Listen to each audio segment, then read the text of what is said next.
नमस्कार बच्चों, मेरा नाम तरुण अग्रवाल। आप सभी का स्वागत करता हूं आपके अपने चैनल इंजीनियर्स अड्डा पर।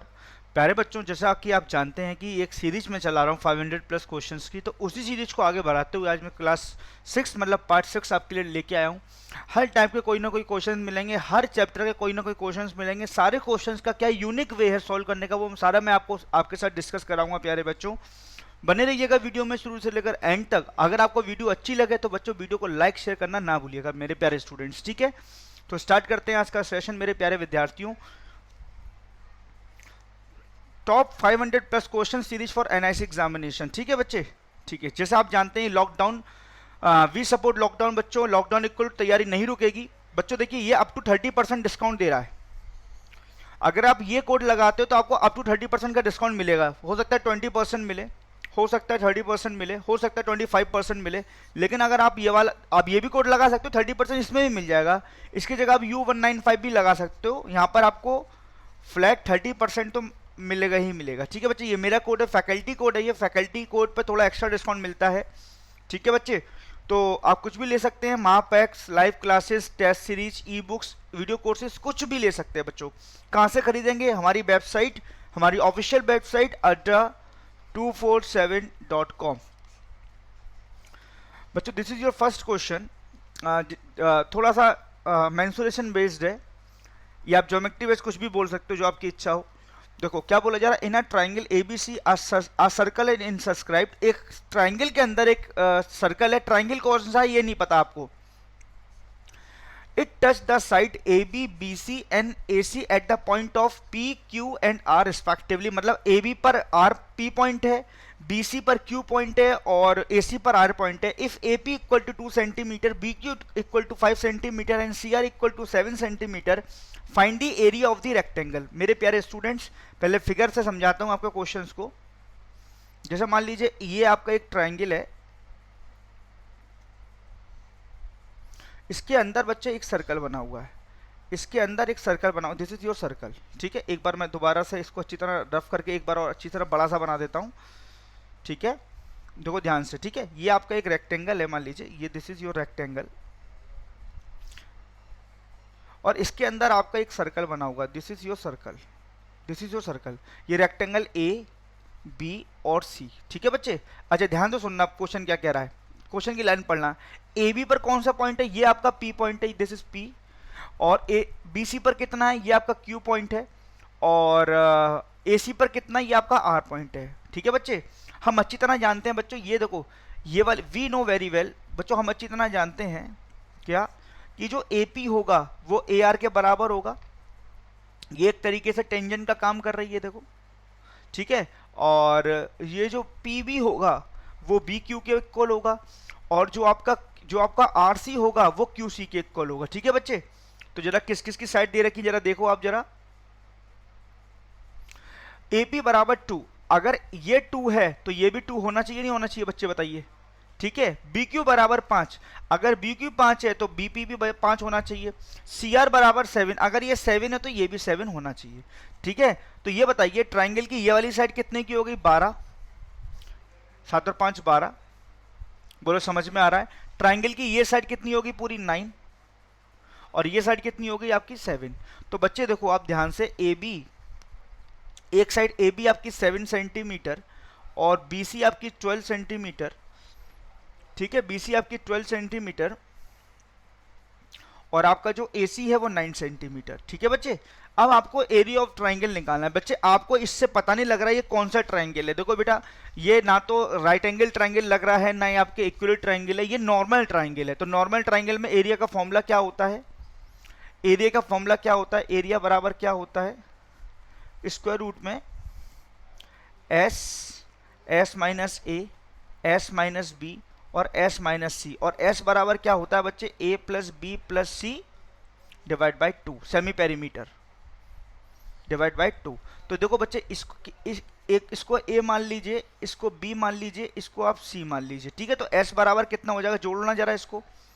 देखो 12 और 9 कितना हो गया आपका? 21, 21 और 7 28, 28 का आधा हो गया 14, ठीक है। अब मैं सीधे एरिया में पुट कर रहा हूं वैल्यू, समझना। 14 मल्टीप्लाई एस माइनस ए, 14 में से अगर आप 7 घटाएंगे 7 बचेगा, एस माइनस बी 2 बचेगा, एस माइनस सी 14 में से 9 घटाएंगे तो आपका 5 बचेगा।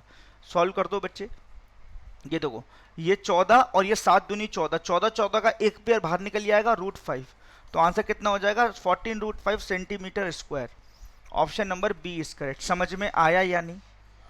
तो बेटे ये स्क्लेंट ट्रायंगल का एक फॉर्मूला होता है, इसको हिंदी में, इसको आपने बचपन में पढ़ा होगा। इसको हम इस एरिया को क्या, इस फॉर्मूले का क्या नाम होता है? हीरोज फॉर्मूला,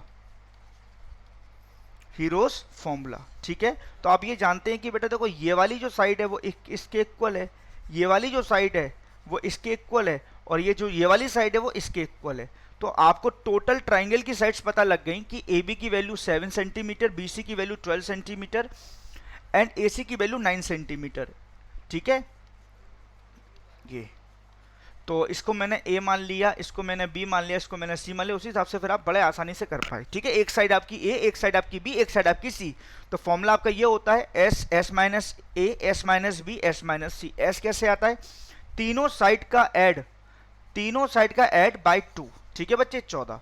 तो बड़े आसानी से क्वेश्चंस को आप डील कर पाए।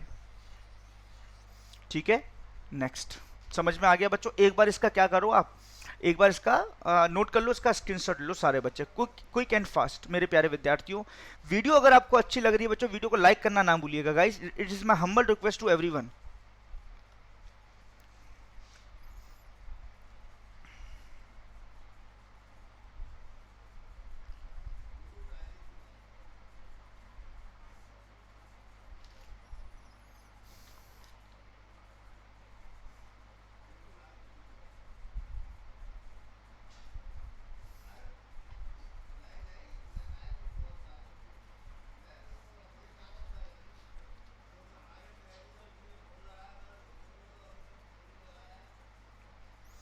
नेक्स्ट देखिए बच्चे, नेक्स्ट क्वेश्चन थोड़ा ट्रेन्स के बेस पर है। नेक्स्ट क्वेश्चन क्या कह रहा है? A train cover a distance of 1576 kilometre at a certain speed. If the speed is decreased by 24 kilometre per hour, it will take 2 hours more to cover the same distance. Simple सी बात है ना भाई, यदि आप अपनी speed को decrease करोगे तो टाइम तो ज़्यादा लगने वाला, 2 घंटे ज़्यादा लग गए। तो फाइंड द ओरिजिनल स्पीड। देखिए मेरे प्यारे विद्यार्थियों, मेरे प्यारे बच्चों, एक आपको डायरेक्ट तरीका मैं बताता हूँ इसको करने का, अदरवाइज तो इसमें क्वाड्रेटिक इक्वेशन बन सकती है। तो डायरेक्ट तरीका, एक फॉर्मूला होता है, मैंने आपको इससे पहले भी जरूर सिखाए होंगे, क्वेश्चंस अगर आए होंगे यहाँ पे, अगर नहीं सिखा तो समझ लो। एक डिस्टेंस का फॉर्मूला होता है S1 into S2 upon difference of speed, difference of speed into difference of time, difference of time. जहाँ S1 आपकी ओरिजिनल स्पीड को डिनोट करती है, जहाँ S1 आपकी ओरिजिनल स्पीड को डिनोट करती है, और S2 आपकी न्यू स्पीड को डिनोट करती है, न्यू स्पीड को डिनोट करती है। तो distance equal to S1 multiply S2 upon difference of speed into difference of time. मेरे प्यारे बच्चों, जैसे देखो डिस्टेंस इक्वल टू, देखो आपको ओरिजिनल स्पीड पूछ रहा है, तो मैं कह सकता हूँ यहाँ पे S1 की वैल्यू पूछ रहा है, तो S1 को आप x किलोमीटर मान लो। तो देखो डिस्टेंस आपको कितना दे रखा है? 576। टोटल डिस्टेंस आपको दे रखा है 576। मैं सीधे वैल्यू को पुट करना आपको सिखा रहा हूँ। ठीक है, तो डिस्टेंस की जगह 576 लिखिए, स्पीड ओरिजिनल स्पीड x मान ली, न्यू स्पीड कितनी हो जाएगी? अगर आप 24 किलोमीटर से स्पीड को कम कर रहे हैं तो x माइनस 24 हो जानी चाहिए, यहाँ पर s माइनस 24 हो जानी चाहिए, x minus 24। Difference of speed कितनी, जितनी कम कर रहे हो स्पीड को या जितनी बढ़ाओगे वही तो डिफरेंस होगा। तो डिफरेंस ऑफ स्पीड में सीधे 24 लिख देंगे, और कितने घंटे ज़्यादा लेते हो पहले के रिस्पेक्ट में 2 घंटे ज़्यादा, तो डिफरेंस ऑफ टाइम कितना हो गया आपका? 2। डिफरेंस ऑफ टाइम कितना हो गया आपका? 2। समझ में आ गया बच्चों? डिफरेंस ऑफ टाइम कितना हो गया आपका? 2। तो डिफरेंस ऑफ टाइम की जगह मैंने यहाँ पे 2 लिख दिया, डिफरेंस ऑफ स्पीड की जगह मैंने यहाँ पे 24 लिख दिया। S1 आपका ओरिजिनल स्पीड था, इसको मैंने x लेट किया था, और S2 आपकी कितनी हो जाएगी? x माइनस 24, और डिस्टेंस आपको दिया होगा 576। अब आप जिसको कैंसिल आउट करोगे तो ये 12, तो ये हो जाएगा 576 इंटू 12 जैसे equal to x into X minus 24। समझ में आया बच्चों? अब आप देखो बेटा, अब आपको देखो इनमें से कोई एक आंसर सही है, इसमें से कोई एक आंसर सही है। अब आप किसकी हेल्प लोगे? With the help of the option, with the help of the options.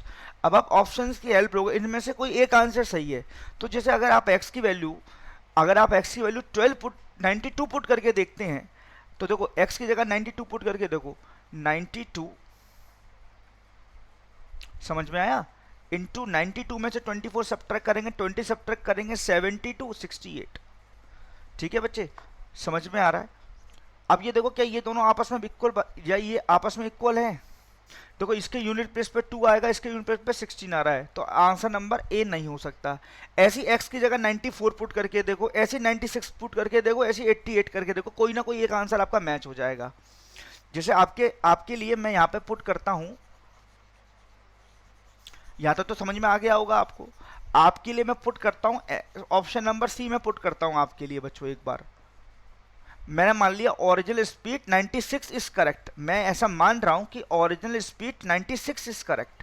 अब प्रूफ करना है आपको LHS बराबर RHS। देखो कैसे, 576 इक्वल टू, मैं यहाँ पर 96 पुट कर रहा हूँ, 96 इंटू 96 में 24 घटेगा 72 और नीचे कितना है 12।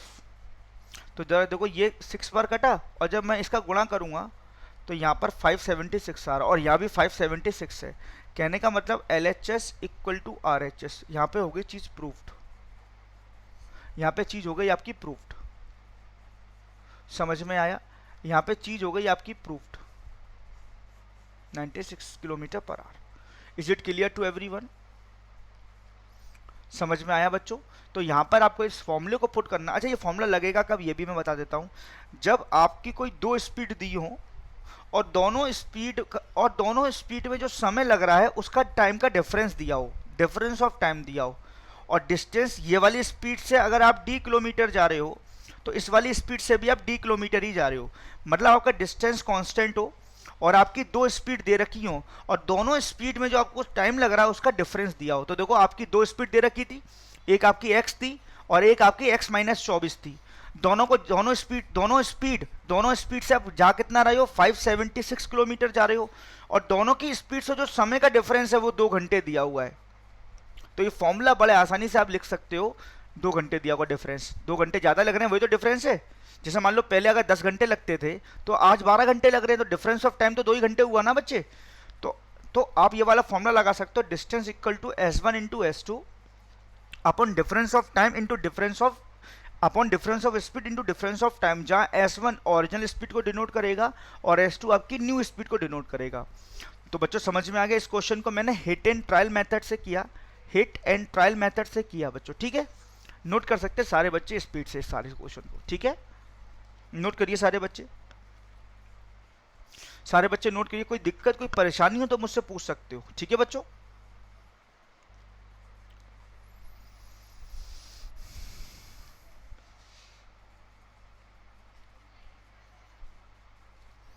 नेक्स्ट बोलो तो बच्चों क्या कह रहा है। 4 years ago A and B's age is 3:4।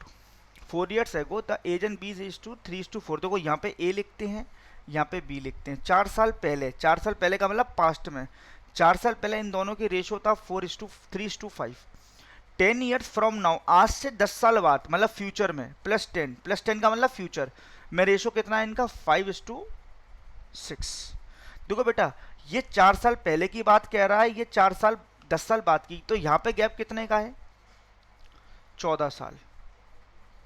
14 साल कैसे, अगर आप -4 पर आ जाओ और फिर कुछ समय के बाद आप +10 पे आ जाओ, तो -4 से +10 आने में आपने कितने साल आगे आए होंगे, 14 साल आगे आए होंगे, 14 साल +14। तो यहाँ पे गैप 14 साल का दिया हुआ है। इसका मतलब बच्चे ए भी 14 साल इंक्रीज हुआ होगा, ए की एज भी 14 साल इंक्रीज हुई होगी और बी की एज भी 14 साल इंक्रीज हुई होगी। तो यहाँ पे ए का रेशो कितना है, 2 रेशो है डिफरेंस, यहाँ पे रेशो कितना है 1।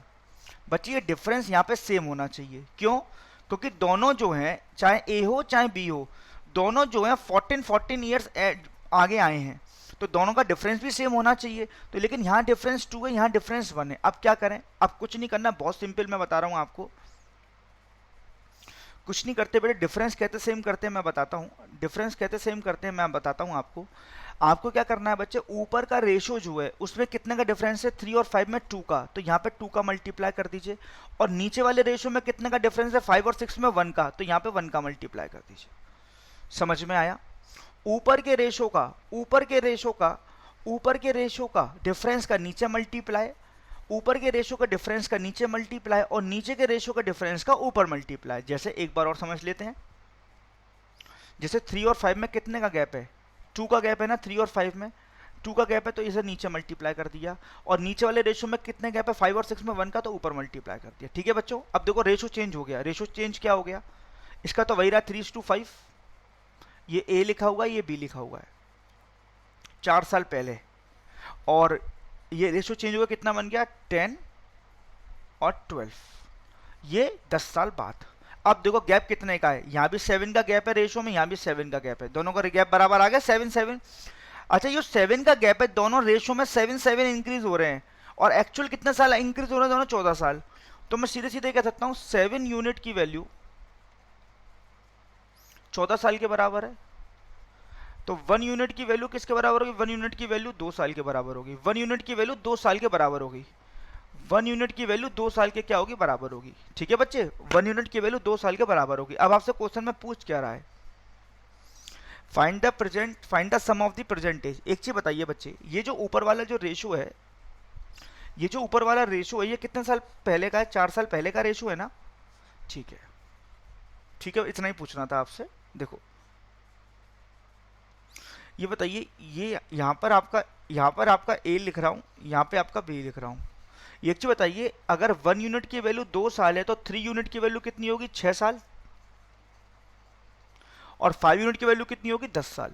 तो ये ए और बी की एज तो आई है, लेकिन ये 4 साल पहले की आई है, तो प्रेजेंट में कितने कितने साल की, दोनों में 4-4 ऐड कर दो। तो आज ए 10 साल का होगा और आज बी 14 साल का होगा, तो दोनों की टोटल एज कितनी होगी, दोनों की प्रेजेंट एज 24। यही आपके क्वेश्चन का क्या हो गया answer, option number B is correct. ये आपके क्वेश्चन का क्या हो गया बच्चों, आंसर। ये इतना पूरा तामझाम जो लग रहा है ना, आपको समझाने के लिए कर रहा हूं। समझ में आ गया? एज ए स्टूडेंट अगर इस क्वेश्चन को मैं बनाता या और कोई स्टूडेंट बनाता जो जिसकी प्रैक्टिस है, वो पहले यही देख लेता, अच्छा ये 4 साल पहले का है, ये 10 साल बाद का है, मतलब गैप तो हो गया ईयर में 14 साल का। ठीक है, यहाँ देख लेगा, यहाँ 3 है ए का, यहाँ 5 है, यहाँ गैप 2 का है, ऐसे मन में देख लेगा वो, ये 5 है, ये 6 है, ये गैप 1 का। गेम सेव करने के लिए क्या करा, ऊपर वाले रेशो में 1 का मल्टीप्लाई और नीचे वाले रेशो में 2 का मल्टीप्लाई। तो सीधे सीधे वो एज अ स्टूडेंट आप इसी चीज को सीधे सीधे लिखोगे, इस रेशो को डायरेक्ट यही लिखो, यहाँ से आपकी स्टार्टिंग होनी चाहिए डायरेक्टली। इतना पूरा तो आपको मन में करना है, अपने मन में। ठीक है बच्चे, ये समझाने के लिए इतना पूरा मैंने लिखा था। मैं उम्मीद करता हूँ कि सबको चीजें क्लियर होंगी। आप बेसिक से भी कर सकते हैं इस क्वेश्चन को, बेसिक से भी कर सकते हैं। जैसे बेसिक से मैं बताऊं, ठीक है, 24 साल आपका आंसर आ गया। ठीक है, बेसिक से कैसे करते हैं इस क्वेश्चन को, जैसे 4 साल पहले ए और बी की एज का रेशियो कितना है, 3:5 ना, 4 साल पहले। तो देखो बेटा, 4 साल पहले अगर ए और बी की एज का रेशियो 3:5 है, तो ए की एज लेट कर लो, तो ए की प्रेजेंट एज कितनी होगी, ए की प्रेजेंट एज 4 साल पहले 3x का है, तो आज इतने साल का होगा 3x + 4, और बी की प्रेजेंट एज कितनी होगी, 5x + 4। ठीक है, 10 साल बाद, तो 10 साल बाद ए की एज कितनी हो जाएगी, ए की एज 10 साल जोड़ोगे तो इसमें 3x + 10, 10 + 14 हो जाएगी 14, 4 और 10 14, और बी की एज कितनी हो जाएगी 10 साल बाद, 5x + 14। इन दोनों का रेशो 10 साल बाद कितना है, 5/6। अब आप यहाँ पे क्रॉस मल्टीप्लाई कर लीजिए, तो ये हो जाएगा 18x, 14 × 84 इक्वल टू, ये हो जाएगा 25x, और 14 × 5 = 70। तो ये आपका हो जाएगा बच्चे, यहाँ पे हो जाएगा 7x = 14। x की वैल्यू आ गई आपकी 2। जब x की वैल्यू 2 आ गई, तो a की एज कितनी हो गई प्रेजेंट, 3 दूनी 6, 6 और 4 10, और b की प्रेजेंट एज कितनी हो गई, 5 दूनी 10 और 14, टोटल एज कितनी होगी 24। ऐसे भी कर सकते हो, ये आपका x बेसिक से। अब देखो, आप ट्रिक लगा रहे हो या बेसिक करो, आपकी इच्छा डिपेंड करता है। आपको दोनों ही कंसेप्ट आने चाहिए, आपके कमांड में दोनों ही तीर होने चाहिए, जब इच्छा हो जो छोड़ दो। समझ में आ रहा है प्यारे बच्चों? मैं उम्मीद कर रहा हूं कि आपको चीजें समझ में आ रही होंगी जो मैं सिखाना चाह रहा हूं आपको।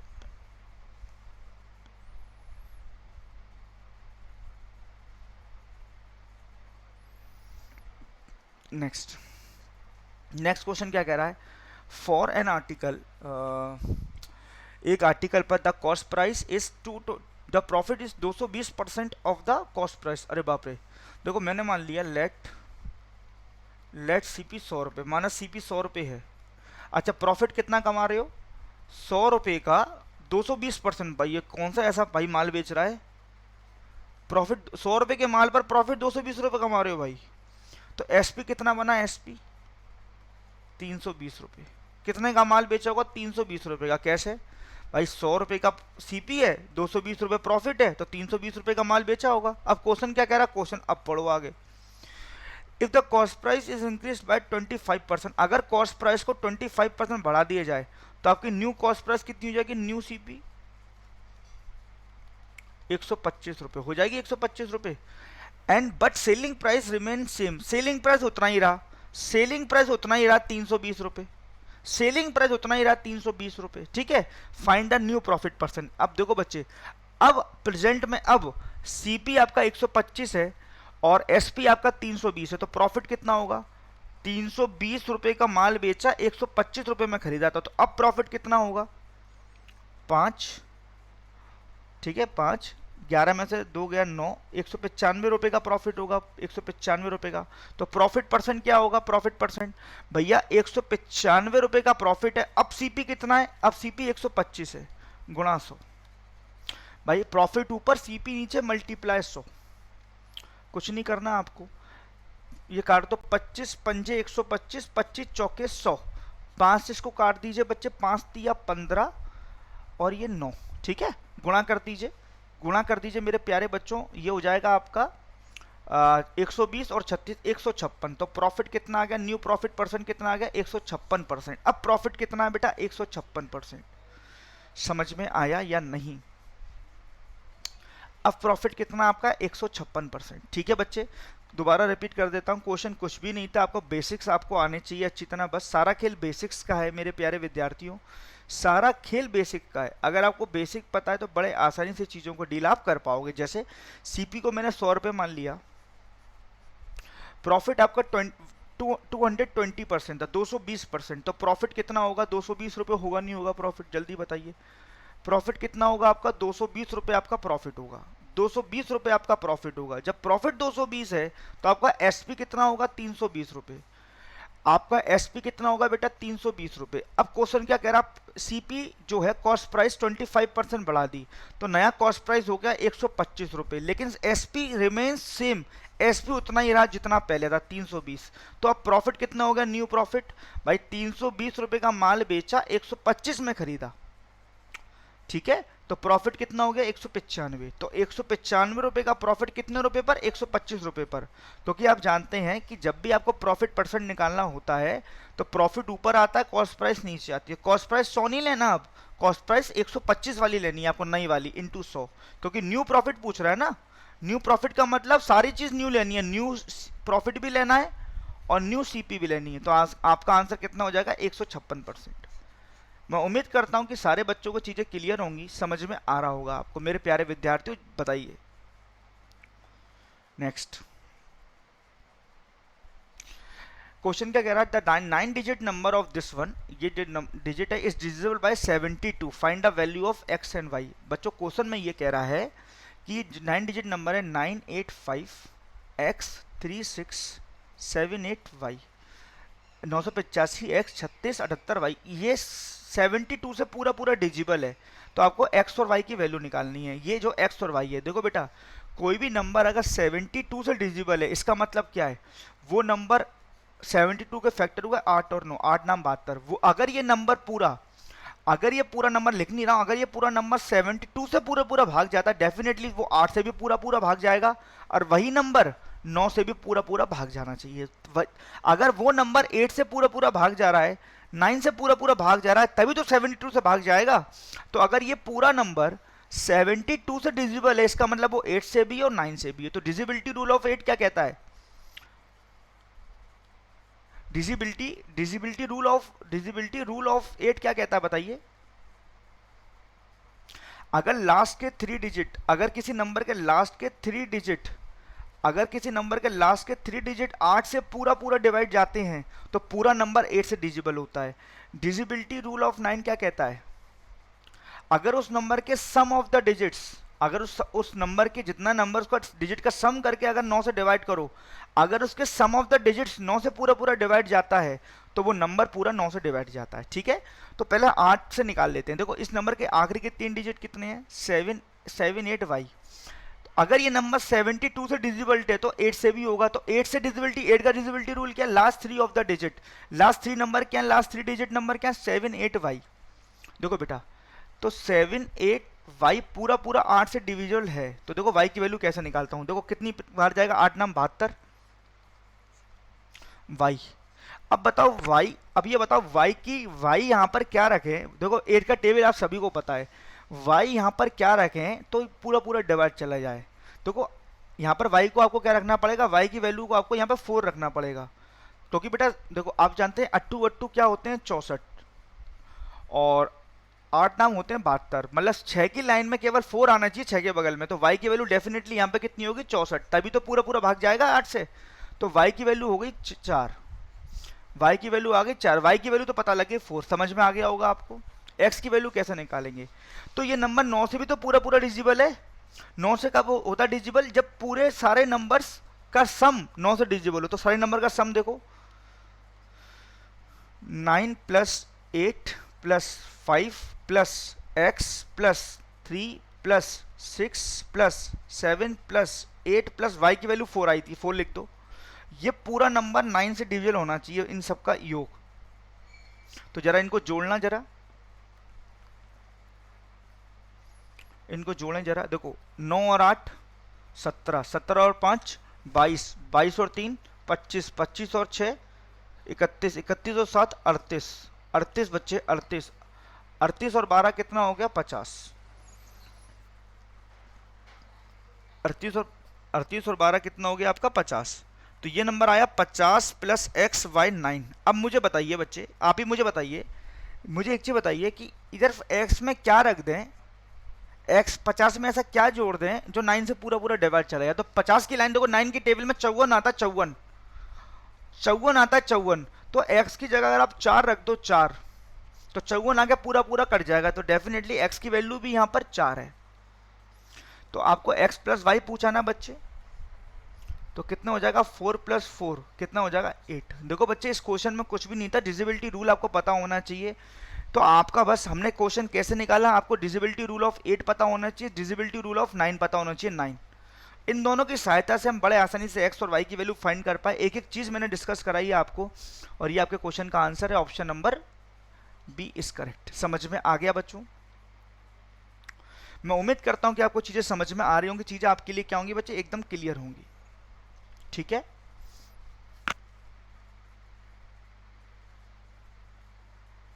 नोट कर लीजिए इसको। इसलिए मैंने आपको एक एक चीज डिस्कस कराई है, एक एक चीज मैंने आपको डिस्कस कराई है, एक बार इसको नोट कर लीजिए सारे बच्चे।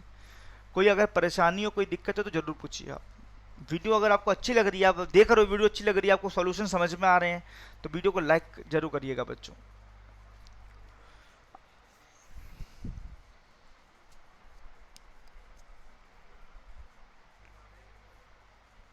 नेक्स्ट देखिए बच्चों, नेक्स्ट क्वेश्चन क्या कह रहा है? The radius of a cylinder is increased by 25%।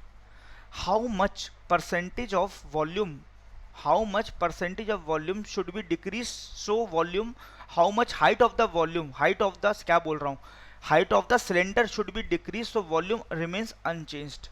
Question में क्या कह रहा है? अगर किसी सिलेंडर की रेडियस को 25% बढ़ा दिया जाए तो हाइट कितने % कम कर दे ताकि वॉल्यूम हमेशा चेंज ना हो, वॉल्यूम कांस्टेंट रहे। बच्चे एक चीज बताइए, सबसे पहले आपको वॉल्यूम ऑफ सिलेंडर कितना होता है? वॉल्यूम ऑफ सिलेंडर कितना होता है? Pi r square h, pi r square h. ठीक है बच्चे, पाई आर स्क्वायर एच, जिसमें बेटा पाई तो कांस्टेंट है, पाई तो हमेशा सेम ही रहेगी। तो इसमें जब वॉल्यूम चेंज क्यों होता है? वॉल्यूम चेंज क्यों होगा? क्योंकि देखो सारा खेल, देखो वॉल्यूम का फॉर्मूला देखो, पाई आर स्क्वायर एच। सारा खेल किस में है? सारा खेल किस में है बच्चे? सारा खेल किस में है? आर स्क्वायर और एच में। देखो बच्चे यहाँ पे आर कितनी बार आ रहा है? आर कितनी बार आ रहा है? आर कितनी बार आ रहा है? 2 बार। और एच कितनी बार आ रहा है, एक बार। ठीक है, तो देखो कैसे बनाएंगे मैं बताता हूं आपको। पाई तो कांस्टेंट रहेगा, पाई से तो कुछ नहीं करना, आर स्क्वायर एच को ही देखना है बस आपको। देखो यहां लिखना है इनिशियल और यहां लिखना है फाइनल, फाइनल। ठीक है, यहां लिखना है आर दो बार आ रहा है, दो बार आ रहा है ना, आर को दो बार लिखना है, एच को एक बार लिखना है। तो ये बताइए और इनका गुणा करेंगे आपस में, तो यहां पे आएगा वॉल्यूम, यहां पे आएगा वॉल्यूम। और वॉल्यूम क्या है, रिमेन अनचेंज, वॉल्यूम कोई फर्क नहीं पड़ा, मतलब जो वॉल्यूम पहले था 1 वही वॉल्यूम आ जाए, वॉल्यूम बराबर है फाइनल और न्यू। तो वॉल्यूम का रेशियो कितना है, 1:1, वॉल्यूम का रेशियो कितना है बेटा, 1:1। ठीक है, अब देखो रेडियस कितनी बढ़ाई है आपने, 25%, 25% का मतलब होता है 1/4, तो 4 से कितनी कर दी, 5, 4 से कितनी कर दी बेटा, 5, 4 से कितनी कर दी बेटा, 5। बोलो समझ में आया। अब ये बताओ, यहां पे आर दो बार लिखी है ना, तो दो बार लिखो, 4 से 5। ठीक है, आपको ये पूछ रहा है हाइट कितनी डिक्रीज कर दे, तो मैं मान लेता हूं हाइट पहले, हाइट का तो पूछ रही है, हाइट का तो परसेंटेज दिया ही नहीं है, तो मान लेता हूं हाइट पहले x थी, अब हो गई हाइट y, मैंने x और y मान लिए रेशो में। तो आप इनका गुणा करेंगे, इनका गुणा कितना आएगा, यहां पर ये गुणा करेंगे कितना आएगा, 16x, और ये गुणा करेंगे तो कितना आएगा आपका 25y, 25y। ठीक है, तो ये देखो इसका मतलब बच्चे, देखो मैं आपको बताता हूं, एक सेकंड रुको। वॉल्यूम तो आपका अनचेंज्ड है, वॉल्यूम आपका बराबर है, वॉल्यूम में कोई चेंज नहीं हुआ है। और वॉल्यूम का फॉर्मूला क्या होता है बताइए, वॉल्यूम का फॉर्मूला क्या होता है बताइए, पाई आर स्क्वायर एच होता है ना भाई, पाई तो कॉमन है, तो अब इनका गुणा करेंगे आपस में, गुणा करेंगे कितना, चौको चौको 16, ये हो जाएगा 16 गुणा एक्स बराबर, क्योंकि बराबर वॉल्यूम है तो बराबर लिख देंगे 25 इंटू वाई। तो यहाँ पे एक्स और वाई का रिलेशन कितना आया, 25/16। तो देखो पहले हाइट एक्स माना था ना, पहले हाइट 25 थी, अब हो गई हाइट 16। हाइट कितनी कम हो गई बताइए, हाइट कितनी कम हो गई आप ही बताइए, हाइट हो गई आपकी 9 कम। तो कितना डिक्रीज हो गई हाइट में, 9 कम हो गई 25 से गुणा 100, तो हाइट कितना परसेंट डिक्रीज हो गई, 36%। तो ऑप्शन यहाँ पे नन ऑफ दीज आपका क्या हो जाएगा, यहाँ पे आंसर हो जाएगा, नन ऑफ दीज आपका यहाँ पे क्या हो जाएगा बच्चों, आंसर हो जाएगा नन ऑफ दीज। समझ में आ रहा है। अच्छा एक चीज बताओ, ये गुणा करेंगे, ये 4 इंटू 16, ये 16 जो x आया है वो वॉल्यूम आया ना, वॉल्यूम मतलब एक यूनिट की वैल्यू आई ना, एक यूनिट की। यहाँ पे गुणा करेंगे, ये आया 25y, ये भी तो एक यूनिट की वैल्यू आई, तो एक बराबर 16x है, यहाँ एक बराबर 25y है, तो ये दोनों आपस में बराबर होंगे नहीं होंगे, 16x बराबर 25y। तो x और y का रिलेशन निकाल लो, 25/16, 25/16, बोलो हाँ या ना, 25/16। समझ में आ रहा है, 25/16 रिलेशन निकाल दिया आप, रिलेशन है ना। तो क्या करना है आपको, देखो x आपने क्या माना था, इनिशियल हाइट मानी थी, तो इनिशियल हाइट आपकी 25 थी और न्यू हाइट आपकी 16 सिलेंडर की, तो 25 से हाइट 16 रह गई, तो हाइट कितनी डिक्रीज हो गई, -9, 9 कम हो गई।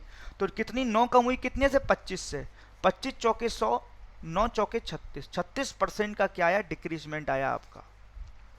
नेक्स्ट, समझ में आया होगा बच्चों।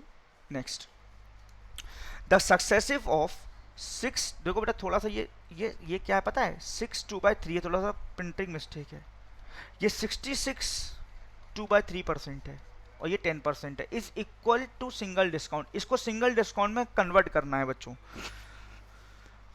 मतलब आपको डिस्काउंट परसेंट निकालना है बेटा। डिस्काउंट का फॉर्मूला क्या होता है, डिस्काउंट कैसे निकालते हैं, डिस्काउंट परसेंट कैसे निकालते हैं, डिस्काउंट परसेंट बराबर discount upon MRP multiply 100। Discount percent कैसे निकालते हैं, डिस्काउंट अपॉन MRP मल्टीप्लाई 100। ठीक है बच्चों, अब करना क्या है आपको, मेरे शब्दों पे ध्यान दीजिएगा, आपको करना क्या है, जैसे ये जो परसेंट जो डिस्काउंट परसेंट में दिए हुए हैं ना, इनको फ्रैक्शन में चेंज कर लो। अच्छा ये बताओ, अगर आप 16 2/3% का डिस्काउंट दोगे, मतलब आपकी वैल्यू 1/6 है, आप 66 2/3% का डिस्काउंट दे रहे हो, मतलब आपकी वैल्यू 2/3 है, और आप 10% का डिस्काउंट दे रहे हो, मतलब आपकी वैल्यू 1/10 है फ्रैक्शन में। तो मैंने आपको ये प्रॉफिट एंड लॉस में सारा का सारा सिखाया हुआ है, तो यहाँ लिखेंगे MRP, यहाँ लिखेंगे SP। देखो बच्चे, पहले डिस्काउंट कितने का दिया, 1/6 का, मतलब 6 रुपये MRP पर 1 रुपये का डिस्काउंट, 6 रुपये की MRP पर 1 रुपये का डिस्काउंट, तो बेचा तो 5 का होगा। सेकंड देखो, 3 रुपये की MRP पर 2 रुपये का डिस्काउंट, तो 3 रुपये MRP का माल बेचा तो 1 का होगा, 1 का। ₹10 एमआरपी का माल कितने का बेचा आपने? 1 का डिस्काउंट, तो 9 का तो बेचा ही होगा, 9 का तो बेचा ही होगा। अब देखो इनका आपस में गुणा कर लेते हैं। जब आप इनका गुणा करेंगे तो लिखेंगे कितना, 6 इंटू 3 इंटू 10, ठीक है। और यहाँ कितना लिखेंगे, 5 इंटू 1 इंटू 9। कुछ कट रहा है तो कैंसिल आउट कर दो। देखो बेटा, देखो बेटा, ये कट रहा है 5 दूनी 10, 3 से कट रहा है ये बेटा 3 बार, और 3 से ये कट रहा है 2 बार, तो ये रेशो आ गया 4:1। फाइनल रेशो आ गया आपका 4:1। इसका मतलब क्या सोच रहे हो कि फाइनल एमआरपी आपकी 4 है, आपकी फाइनल एमआरपी 4 है और आपने बेचा कितने का माल, 1 का। मतलब ₹4 एमआरपी का माल आपने 1 का बेचा, तो डिस्काउंट कितने का, डिस्काउंट कितने का दिया, 3 का। डिस्काउंट कितने का दिया आपने, 3 का। डिस्काउंट कितने का दिया आपने, 3 का। तो डिस्काउंट परसेंट निकालना है। डिस्काउंट 3, एमआरपी 4 गुणा 100, तो डिस्काउंट कितना आ गया आपका, 75%। डिस्काउंट कितना आ गया आपका, 75%। आपने 75% का क्या दे दिया बच्चे, डिस्काउंट दे दिया। समझ में आया? बस आपको ये समझना था बच्चे, आपको बस एक ही चीज़ समझनी थी कि अगर अगर आपका कहीं डिस्काउंट 16/3% दिया हुआ है तो इसकी फ्रैक्शन वैल्यू 1/6 होती है। और डिस्काउंट हमेशा एमआरपी पे निकालते हैं, तो जो डिनोमिनेटर की वैल्यू होती है वो हमेशा एमआरपी को शो करती है। तो देखो जो भी डिनोमिनेटर लिखा हुआ है 6, 3 और 10, ये देखो एमआरपी है या नहीं, 6, 3 और 10, और ऊपर वाली वैल्यू हमेशा डिस्काउंट को शो करती है। तो ₹6 में से अगर ₹1 का डिस्काउंट दे रहे हो तो कितने का माल बेच रहे हो, एसपी कितना हो जाएगा, 5। तो देखो यहाँ पे इन दोनों का डिफरेंस कितना है, 5, ये एसपी आ गया। इन दोनों डिफरेंस कितना है, 1, ये एसपी आ गया। इन दोनों का डिफरेंस कितना है, 9, ये एसपी आ गया। तो सारी एमआरपी का मल्टीप्लाई किया, दिस वन, इसका मल्टी रेशो बनाया, 4:1 रेशो बना। तो what is 4, this is your final MRP, this is your final overall MRP, and this is your final SP. तो 4 एमआरपी का माल मेरे प्यारे विद्यार्थियों, 4 एमआरपी का माल, 4 एमआरपी का माल अगर आप 1 में बेच रहे हो तो डिस्काउंट 3 का दे रहे हो ना, डिस्काउंट 3 का। तो क्या बन गया आपका डिस्काउंट परसेंट, 3/4 मल्टीप्लाई 100। तो डिस्काउंट कितने का दे रहे हो आप, 75% का। Option number C is correct. ठीक है बच्चे, यो और ये पूरा मैंने आपको प्रॉफिट एंड लॉस में एक एक बात बताई है। अगर आप चीजें बोल रहे हो तो बच्चे इसमें आपकी कमियां हैं, मेरी कमियां नहीं है बिल्कुल भी। नेक्स्ट क्वेश्चन क्या कह रहा है, pipe A and pipe B can fill the tank 9 hours and 12 hours, pipe C can empty the full tank in 18 hours. ठीक है, देखो क्वेश्चन में क्या कह रहा है, पाइप ए किसी टंकी को 9 घंटे में भरता है, पाइप बी उसी टंकी को 12 घंटे में भरता है, 12 घंटे में भरता है, 12 घंटे में बच्चे, ठीक है। और पाइप सी उसी टंकी को 18 घंटे में खाली करता है। तो अगर आप इनका एलसीएम लोगे तो एलसीएम आएगा यहाँ पे 36, इसकी एफिशिएंसी +4, इसकी एफिशिएंसी +3, इसकी एफिशिएंसी -2, क्योंकि ये खाली करता है। अब क्वेश्चन में क्या कह रहा है, all the pipes are open together. अच्छा, अगर तीनों पाइप एक साथ काम करें, तीनों पाइप, तो 1 घंटे में कितना पानी आएगा बताना, 1 घंटे में। भाई ये 4 भरेगा, ये 3 भरेगा, ये 2 खाली करेगा, तो 1 घंटे में कितना पानी आएगा, 4 और 3 7, 5 पानी आएगा ना 1 घंटे के अंदर। अब क्वेश्चन क्या कह रहा है, all the pipes are open together but pipe A closed after 2 hours. ठीक है, क्वेश्चन समझ में आया क्या कह रहा है आपका?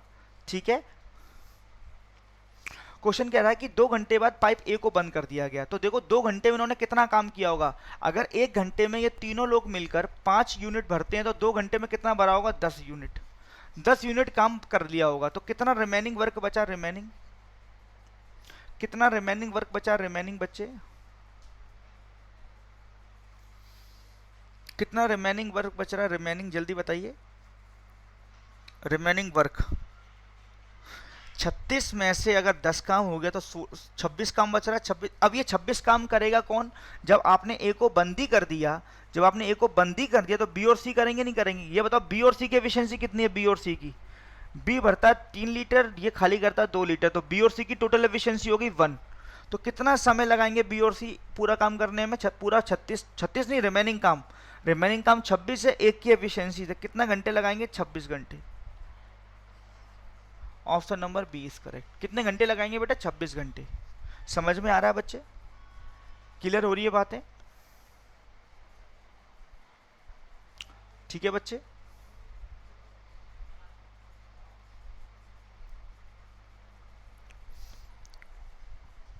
नेक्स्ट देखो नेक्स्ट क्या कह रहा है, one side of the rhombus is 61 centimetre, one side of the rhombus is 61 centimetre and one of the its diagonal is 22 centimetre, find the area of the rhombus. बच्चे आप एरिया ऑफ द रोम्बस जानते होंगे, area of rhombus आप जानते होंगे क्या होता है, 1/2 into D1 into D2, D1 into D2 मतलब length of the first diagonal length into length of the second diagonal. अब मैं आपको ये आपको रोम्बस बनाता हूं।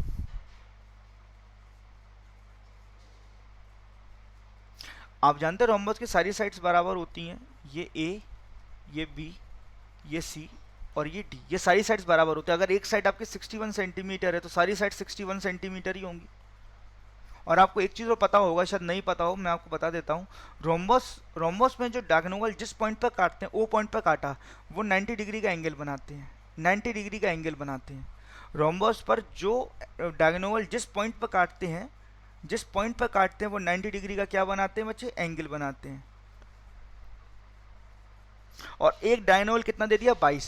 देखो कोई भी डायगोनल एक दे दिया तो मैं मान लेता हूँ AC दिया 22, तो देखो मैं मान लेता हूँ AC की साइड 22 है, तो देखो AC ये यहाँ से लेकर यहाँ तक ये 11 होगा और ये 11 होगा। AC अगर पूरा 22 है, पूरा AC 22 है, तो A यहाँ से लेकर A हो 11 और ये A हो। बच्चे अब आप इस वाले ट्राइंगल में देखना, ये वाले ट्राइंगल में देखना, सॉरी आप ये वाले ट्राइंगल में देखना, ये वाला ट्राइंगल, ये देखना, ये एक तरीके से आपको राइट एंगल ट्राइंगल नहीं दिख रहा है, ये OBC क्योंकि 90 डिग्री है। ये लेंथ में यहाँ पे, ये लेंथ में 1 सेंटीमीटर मान लेता हूँ। ये एक तरीके से आपको क्या दिख रहा है बच्चे, एक राइट एंगल ट्राइंगल दिख रहा है। राइट एंगल ट्राइंगल में 90 डिग्री के सामने वाला ये क्या होता है, हाइपोटेन्यूज। तो x की वैल्यू कैसे निकलेगी, पाइथागोरस प्रमेय से, पाइथागोरस प्रमेय से एक्स स्क्वायर इक्वल टू 61 का स्क्वायर माइनस 11 का स्क्वायर। तो एक्स स्क्वायर इक्वल टू 61 का स्क्वायर होता है 3721 माइनस 121, तो एक्स स्क्वायर बराबर आपका 3600। तो एक्स की वैल्यू हो गई आपकी 60। बच्चों अगर ये BO 60 है, अगर ये वाली वैल्यू 60 है तो ये वाली वैल्यू भी क्या होगी आपकी 60। समझ में आ गया? अगर आपकी ये वाली वैल्यू 60 है तो ये वाली वैल्यू भी आपकी क्या होगी बच्चे, 60 होगी।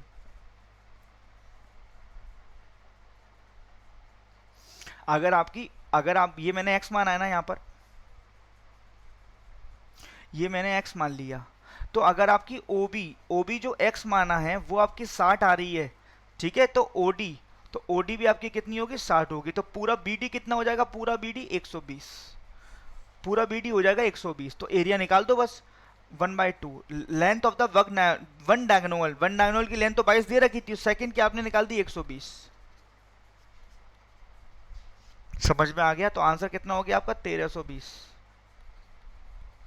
आंसर कितना हो गया आपका, 1320। Option number B is correct, option number B is correct. समझ में आ गया बच्चों? बस थोड़ा सा आपको ये पता होना चाहिए था। जैसे मैं आपको बताऊं, देखो ये टुकड़ा बाहर निकाला मैंने, ये टुकड़ा बाहर निकालना, ये वाला टुकड़ा मैंने बाहर निकाला, ये O था, ये B था, ये C था, ये BC 61 है, ठीक है, ये 11 है, ये मैंने x मान ली, ये 90 डिग्री है। तो आप जानते हैं 90 डिग्री वाला राइट एंगल ट्राइंगल होता है, 90 डिग्री के सामने वाला ये हाइपोटेन्यूस है। तो ये h हो गया, मान लो ये बेस हो गया, ये परपेंडिकुलर हो गया। तो आप जानते हैं ना, हाइपोटेन्यूस का स्क्वायर इक्वल टू परपेंडिकुलर का स्क्वायर प्लस बेस का स्क्वायर। इस फॉर्मूले से पाइथागोरस से हमने x की वैल्यू निकाल ली, कितनी 60। अगर आपका BO 60 है तो OD भी 60 होगा, तो टोटल BD 120 हो जाएगी। तो आपका एरिया कितना हो जाएगा, ये फॉर्मूले की हेल्प से, D1 into D2 upon 1/2 1320 centimetre square. ठीक है बच्चों, रोम्बस की छोटी सी प्रॉपर्टी का थोड़ा सा ज्ञान आपको होना चाहिए था। नहीं ज्ञान तो मैंने आपको यहाँ पे सिखा दिया। दो बातें याद रखनी है, इनकी साइड्स आपस में इक्वल होती हैं रोम्बस की, और इसके डायगोनल जिस पॉइंट पर काटते हैं, ओ पॉइंट पर मान लिया वो 90 डिग्री का एंगल बनाते हैं। तो ये भी 90 डिग्री, ये भी 90 डिग्री और ये भी 90 डिग्री। ठीक है बच्चे, next, what is the mean proportional of इतना। देखो इन नंबर का मीन प्रोपोर्शनल पूछ रहा है, तो अगर मीन प्रोपोर्शनल बोलते हैं, मीन प्रोपोर्शनल आपसे अगर पूछ लिया मान लीजिए, तो आप लिखोगे स्क्वायर रूट में a गुणा b।